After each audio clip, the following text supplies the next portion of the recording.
recipe for successful rice every time is going to be 2 to 1, 2 parts water to 1 part brown rice. And the first thing we want to do is we're going to prepare our solid 2-inch pan. And we do that by spraying it with food release.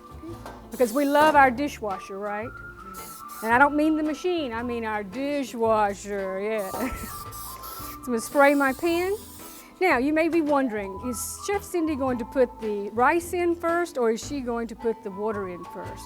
Well, she is going to put the water in first, and there is a reason we put the water in the pan first. And that is, if you put the rice in the pan first, and then you add water, all of those rice pieces are going to go into the corners. And there you'll be having a difficult time trying to chase that rice back to the center of the pan. So we put the water in first. Next, we're going to add our rice right down the middle, and then we will give that a little bit of a stir around so that the rice is not sticking and it's going to evenly distribute in our water. Next, it is ready to go in the combi for cooking. So we're going to open our door. We're going to take our pan of rice, spin this around. Goes in like this, and now we're going to set the timer. So for this pan of brown rice, I've been pretty successful. It's somewhere between 22 and 25 minutes. So I'm going to go for 25. And here we go.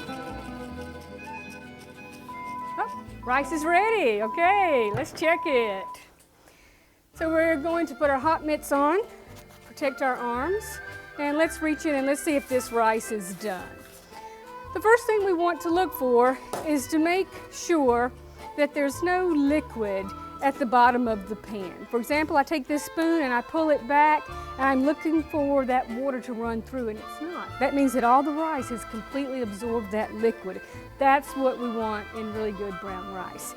Next, what I want to do before I'm going to go to service is I'm going to fluff my rice. So I will use my spoon to fluff up my pan of rice. And then lastly, I would cover this with film wrap before it goes into the warmer. That way it's going to hold that moisture into your brown rice. Okay, perfect brown rice every time.